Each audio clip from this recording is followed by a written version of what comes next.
अभी हम सुहेल इमरान हमारे साथ ही मौजूद हैं। सुहेल भाई, क्या बताया जा रहा है, किस किस की वापसी हो सकती है? इमामुल हक की परफॉर्मेंस का हमने जिक्र किया, अजान अवैस की परफॉर्मेंस का हमने जिक्र किया, फखर जमान की भी बात हो रही है।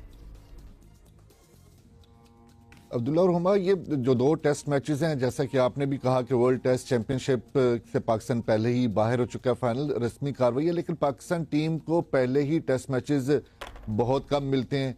ये आखिरी दो टेस्ट मैचेस हैं, इसके बाद एक लंबा वक्फा है, साल के आखिर में जाके पाकिस्तान ने होस्ट करना है साउथ अफ्रीका को। इसके दरमियान में कोई टेस्ट मैच नहीं है, तो आपने इनमें तजुर्बा तो आप नहीं करेंगे। आप होम ग्राउंड पर खेल रहे हैं, वेस्ट इंडीज की टीम अच्छा खेलते हुए आप मुल्क में आ रही है और उनके पास अच्छे बैटर्स भी हैं, बॉलर्स भी उनके पास अच्छे हैं, तो आप उनको हल्का नहीं ले सकते अपनी होम ग्राउंड पर खेलते हुए। और आपको ये टेस्ट सीरीज भी जीतना है, क्योंकि पहले ही आपके पास टेस्ट मैचेस बहुत कम है।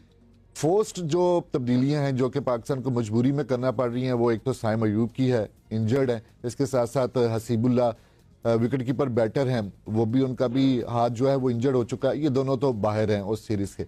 अब आपने उसी पैटर्न के साथ जाना है जिस पैटर्न के साथ आपने इंग्लैंड के खिलाफ आखिरी दो टेस्ट मैचेस, एक मुल्तान वाला और एक रावलपिंडी वाला खेला था, कि आप ऑल आउट गए विद द स्पिनर्स। इस सीरीज में भी आप स्पिनर्स के साथ जाएंगे, और स्पिनर्स के लिए साजिद खान को इसलिए नहीं ले जाया गया था कि साउथ अफ्रीका की कंडीशंस जो हैं वो सूट नहीं करती। आपने देखा नुमान अली एक फुल टाइम स्पिनर थे, वो दोनों टेस्ट मैचेस में बेंच पर बैठे रहे जी। अब साजिद खान की वापसी होगी, इब्रार अहमद जो हैं वो वापस आएंगे और ये प्लेइंग 11 का भी हिस्सा होंगे। अब आपके पास फास्ट बॉलर्स बचते हैं, उसमें नसीम शाह जो दूसरा टेस्ट मैच नहीं खेले थे और इंग्लैंड के खिलाफ भी उन्हें ड्रॉप कर दिया गया था। इस स्क्वाड में भी उनकी जगह बनना बहुत मुश्किल हो रही है, इसलिए स्पिनर्स के ऊपर रिलाई किया जाएगा। जहां तक टॉप ऑर्डर की बात की जा रही है, इमामुल हक कप्तानी भी कर रहे हैं पाकिस्तान शाहीन्स की, जिसका मैच कल से शुरू होने जा रहा है, तो तवक्को की जा रही है कि इमामुल हक जो है वो जगह बनाने में कामयाब होंगे। Abdullah Shafique out of form चले आ रहे हैं, वनडे सीरीज में जिस तरह 3 जीरोज लिए उन्होंने, उसके बाद उन्हें टेस्ट सीरीज पे बाहर बिठाया गया, तो अब उनका स्क्वाड पे जगह बनाना मुश्किल हो रहा है। फिर आपने डोमेस्टिक में आपने हमेशा प्लेयर्स को जो है वो तरजीह दी है, उनको प्रेफरेंस दी है ताकि उनको उनकी माइलेज मिल सके, जिस तरह उन्होंने परफॉर्म किया उसमें, जिस तरह आपने जिक्र भी किया अजान का।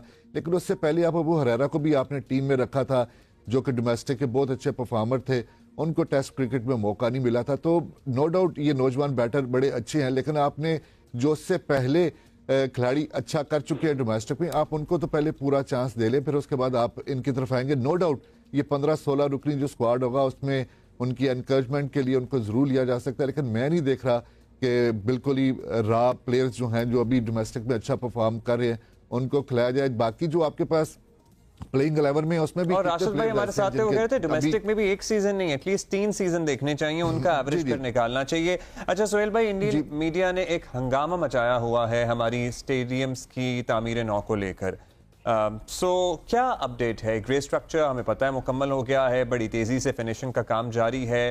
हालांकि पीसीबी का यही कहना है कि जो ये अपग्रेडेशन है that is right on time, उसमें कोई डिले वगैरह नहीं है। मतलब सही कह रहे हैं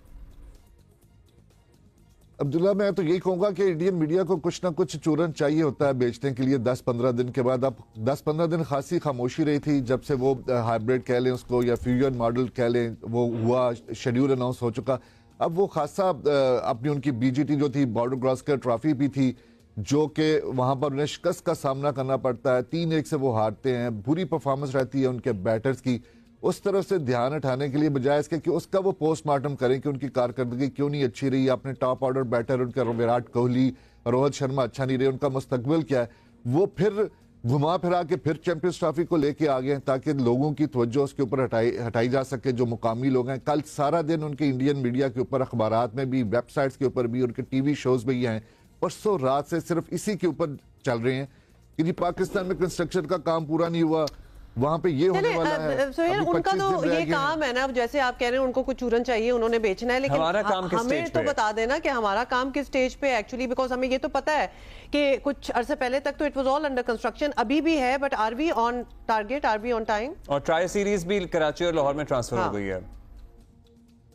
अब्दुल्ला, जिस तरह आपने जिक्र किया ट्राई सीरीज लाहौर और कराची मुंतकिल, इससे आपको क्या इशारा मिलता है कि हम लोग बिल्कुल तैयार होंगे पाकिस्तान के स्टेडियम? यही वजह है कि ये जो मैचेस हैं इनको मुंतकिल किया गया। अगर किसी भी तरह का कोई खदशा होता कि हम इसको मुकम्मल नहीं कर पाएंगे, 25, 26, 27, 28 जनवरी तक मुकम्मल नहीं कर पाएंगे और हम लोग इसको मिड ऑफ फेब्रुअरी लेके चले जाएंगे 10-12 फरवरी तक, क्योंकि 12 फरवरी को स्पोर्ट पीरियड शुरू होता है और उससे पहले आपने हैंड ओवर करने हैं आईसीसी को।